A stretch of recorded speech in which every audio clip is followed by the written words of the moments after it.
বাসায় থাকা অল্প উপকরণ দিয়ে রেস্টুরেন্ট স্টাইলের পারফেক্ট পিৎজা বানালাম আমি হ্যাপি নিউ ইয়ারের দিন। সময় তো বাহিরে গিয়ে আমরা খাই, বাহিরে রেস্টুরেন্টের পিৎজার দাম কিন্তু অনেক হয়ে যায়। ভাবলাম বাসায় তো অনেক কিছু ট্রাই করেছি, পিৎজাটা ট্রাই করে দেখি কেমন হয়। কেমন হয়েছে তারপর বাবা? সেই সেই মুখে বলো। বললাম তো সেই সুন্দর। খালি সেই না, খাবো খা। আর মুখে শুনতে পেলে কেমন হয়েছে। তো হে গাইস, আসসালামু আলাইকুম, welcome to my another new video. I hope তোমরা সবাই অনেক অনেক ভালো আছো। যা ডোটা বানিয়ে 1-1.5 ঘন্টা রাখলে খুব ভালো হয়। তো প্রথমে আমি আমার পরিমাণ অনুযায়ী 1 বাটি ময়দা নিয়েছি, তারপরে দিয়ে দিলাম ইস্ট, চিনি আর গুঁড়া দুধ দিয়ে শুকনো উপকরণগুলো আমি ভালো করে আগে মিক্সড করে নিব, যাতে কোনো লাম্পস না থাকে। তারপর আমি পরিমাণ মতো তেল দিয়ে ভালো করে একদম মিক্সড করে নিব, ভাগার আটার মতো যেন হয়। মনে হচ্ছিল যে তেল একটু কম হবে, দেন আবার দিলাম। তেলটা দিয়ে একদম ভালো করে মিক্সড করে মাখাইতে হবে। তারপর উষ্ণ গরম পানি দিতে হবে, পানিটা যেন হাতে সহ্য পায় এরকম গরম। এরপর অল্প অল্প করে পানি দিয়ে হালকা হাতে আস্তে আস্তে আস্তে করে মানে টাইম নিয়ে ভালো করে মাখাইতে হবে, ভিতরে যেন কোনো লাম্পস না থাকে। ওটা মাখানোর মধ্যে পিৎজার সবকিছু মেন। তারপর এরকম একটা চিটকা ভাব হয়ে যাবে। তারপর আমি পিঁড়িতে নিয়ে একদম ভালো মতো ইচ্ছা মতো টাইম নিয়ে প্রায় 10 মিনিট মতো আমি এটা মতেছি। কারো উপরে যদি রাগ থাকে, কাউকে যদি ঘুষি মারা বা মতার ইচ্ছা থাকে, তো এইটা সেটার উপরে অ্যাপ্লাই করবা, দেখবা একদম পারফেক্ট হয়ে যাবে। ভালো করে মথা হয়ে গেলে এরকম একটা রাউন্ড শেপ দিয়ে বাটির নিচে আমি একটু তেল মেখে নিয়ে তারপর উপরে একটু তেল মেখে নিয়ে রেখে দিব, তাহলে এটা ড্রাই হয়ে যাবে না।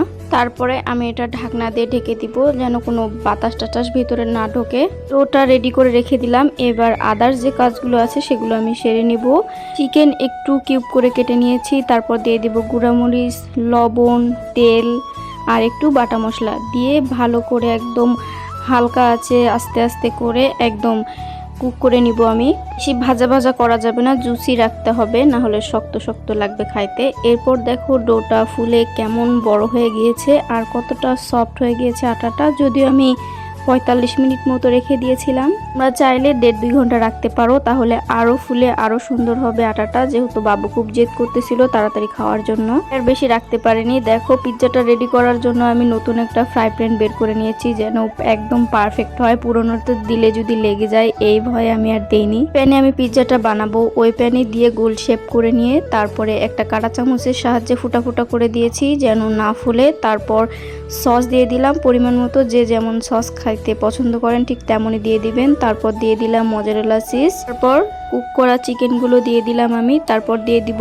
একটু কিউব করা পেঁয়াজ। তোমরা চাইলে তোমাদের পছন্দ মতো ক্যাপসিকাম, গাজর আরও অনেক কিছু যেগুলো ব্যবহার করে সবজি টবজি সেগুলো দিতে পারো। আমার বাসায় ছিল না আর আমরা ওগুলো খাইতে খুব একটা পছন্দ করি না, তাই আমি দেইনি। দিয়ে দিয়েছি টমেটো, আবার মজারেলা চিজ, আর আমি একটা রুটি শেখার তাওয়া দিয়ে দিয়েছি হিট করে। তারপরে আমি ফ্রাই প্যানটা দিয়েছি, যেটা রেডি হতে 20 মিনিট টাইম লাগবে। এর ফাঁকে আমি মেয়োনিজটা রেডি করে নিলাম, একটা পোস্ট করে নিয়েছি। তোমরা পোস্টটা একটু হালকা রাখবা, এই যে লাল লাল হয়ে গিয়েছে এগুলো একটু দানা দানা থেকে যায়। এর সাথে যে তেলগুলো ছিল সেগুলো দিয়ে দিলাম। তারপরে দিয়ে দিলাম গুঁড়া দুধ, চিনি।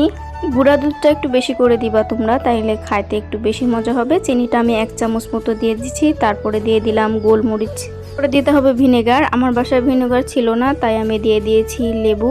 লেবু দেওয়ার পরে তোমরা এখানে চাইলে শুকনা মরিচ অ্যাড করতে পারো, কিন্তু শুকনা মরিচে যেহেতু একটু গ্যাস হয় তাই আমি কাঁচা মরিচ দিয়ে দিয়েছি। কিন্তু ফুল টিউটোরিয়ালটা তোমাদেরকে দেখালাম যেন একটু ভুল না হয় আর তোমরাও যেন বাসায় খুব সহজেই পিৎজা রেডি করে খাইতে পারো। আর দেখো আমার মেয়োনিজটা কতটা পারফেক্ট হয়েছে। আর ডিমটা যেহেতু একটু বেশি ভাজা হয়েছিল তাই একটু দানা দানা আছে, পরে আমি আবার একটু ব্লেন্ড করে নিয়েছি।